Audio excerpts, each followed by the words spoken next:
Bonjour, bienvenue dans Cosmo CAIE, dit Saknounena Podia. Aujourd'hui, notre invitée s'appelle Madame Dijou Ruth. Elle est docteure en droit et on va parler du couple, de la séparation, mais également de la pension alimentaire où pas mal de pères d'hommes sont en difficulté face à certaines femmes qui, manipulent un petit peu le système pour se faire quelque part, pour se faire du fric.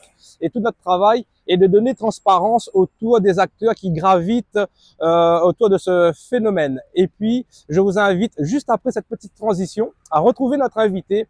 Et juste avant, je remercie le bar Maillot du Port. Et puis, c'est parti avec Actuelle Tendance 974 dans Cosmo CAIE.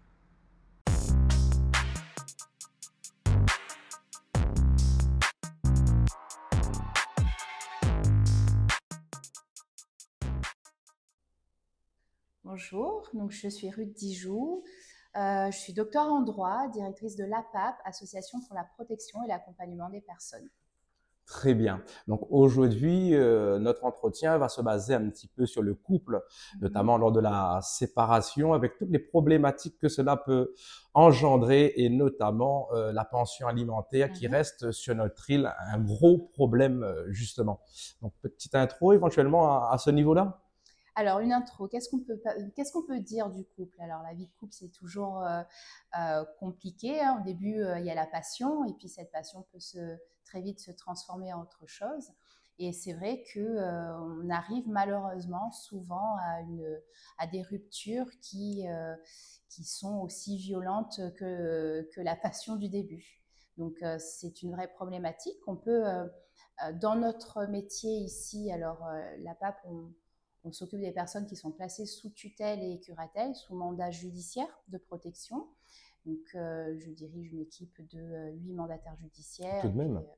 Oui, on est une quinzaine de salariés et on gère un peu plus de 400 personnes. Voilà. Ah ouais, quand même. Oui, quand même. Et parmi ces 400 personnes, on a des couples, effectivement, et des couples qui sont soit en rupture, soit en lourde difficulté, et pour lesquels il faut trouver des solutions au-delà du droit, au-delà de ce que propose la matière juridique, le code civil notamment. Il faut qu'on trouve des solutions de gestion des situations, des solutions humaines. Tout à fait, parce qu'il y a aussi, on va dire, ce spectre pour l'homme, dès qu'il arrive au tribunal, qu'il est tout de suite fautif et il y a cette emprise du droit, si je peux me permettre de dire ça comme ça. Or que, éventuellement, peut-être pourquoi pas mettre des boucliers d'action en place et même une nouvelle clause qui protégerait certains pairs avant de l'attaquer directement. C'est subi comme une attaque.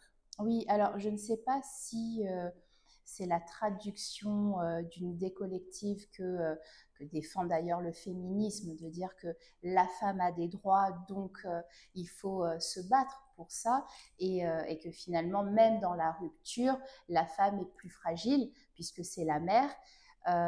Très certainement, je pense qu'il y a peut-être une étude sociologique à faire là-dessus, si elle n'a pas encore été faite, mais il est évident qu'en 2024 encore, on peut ressentir le poids de la responsabilité du père, du papa, et, et l'idée que la femme est peut-être plus fragile.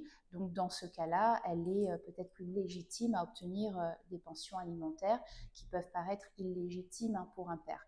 Maintenant, je mets toujours un tempérament. On est, et le droit a évolué, et heureusement, hein, on est dans une attribution équitable juridiquement de la pension en fonction des moyens des parties. Donc si c'est la femme qui a davantage de moyens, ce sera elle qui devrait pouvoir verser une pension alimentaire. Tout à fait. Désolé de vous interrompre, Oui, il y a pas de mais souci. là où je veux en venir aussi, Oui. si d'emblée le père assume ses responsabilités, qu'il ramène aussi les preuves pour cela. Donc pourquoi parler encore de cette pension alimentaire qui devient, qui est caduque, mine de rien, vu que le papa assume ses responsabilités? Pourquoi forcément l'attaquer?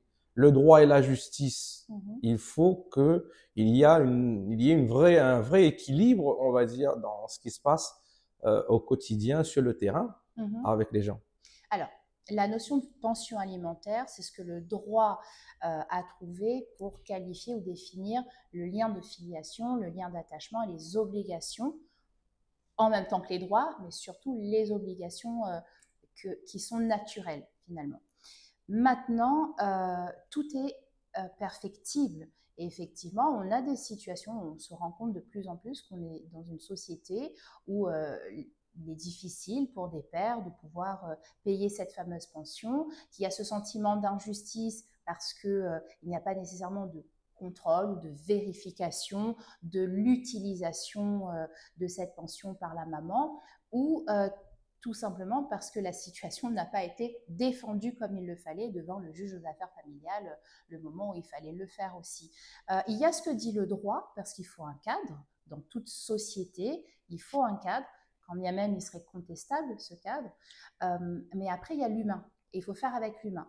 Donc, dans des situations comme ça, c'est malheureusement pas les articles du code. On va le montrer. On peut le montrer, voilà. Ah. Il est là, notre cher ami. Mon Dieu, on est régi par ce gros livre. On est régi par ce livre et quelque part, heureusement, c'est un peu un garde-fou de ce que l'être humain pourrait malheureusement faire s'il n'y avait pas ce cadre-là. Maintenant, il n'est pas figé.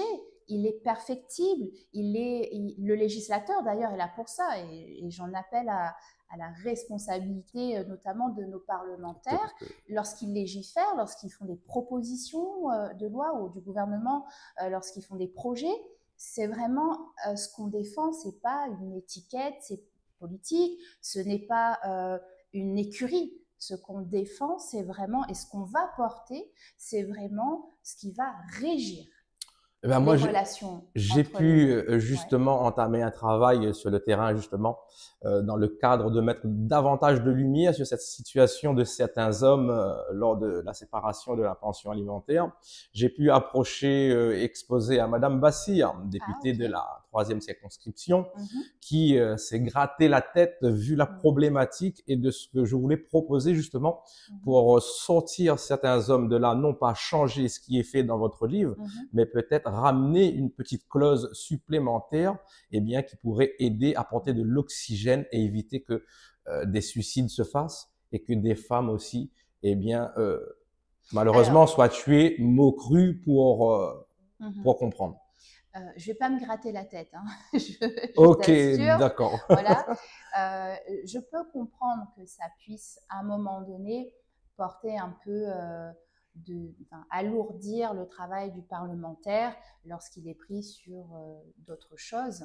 Et la priorité des uns n'est peut-être pas celle des autres à un instant T. Maintenant, je considère à titre personnel qu'effectivement, c'est une priorité, la gestion de la séparation. Alors, on parle de la pension, mais on parle de la garde aussi de l'enfant. On parle de la valeur juridique des médiations, parce qu'on propose à des couples en situation de difficulté, de rupture, de passer d'abord par le biais de la médiation avant d'aller au contentieux. Et bien, finalement, on se rend compte sur le terrain que ce système-là est défaillant. C'est défaillant et que ça conduit encore à des suicides ou des homicides, soit on se tue, soit on tue l'autre parce qu'on est au bout du rouleau. Et c'est vrai que malheureusement, ce gros livre-là, comme tu dis, qui n'est pas le nôtre, qui n'est pas le mien ou celui des parlementaires, qui est celui de tout citoyen, eh bien, il ne solutionne pas nécessairement ces situations-là, ces problématiques-là. Très bien. Votre édition vous est offerte par Cleanauto 974, notre spécialiste en lavage et nettoyage auto sur le tampon, accompagné de Oh My Car très prochainement sur Sainte-Clotilde et Chandelle fruits et légumes au tampon.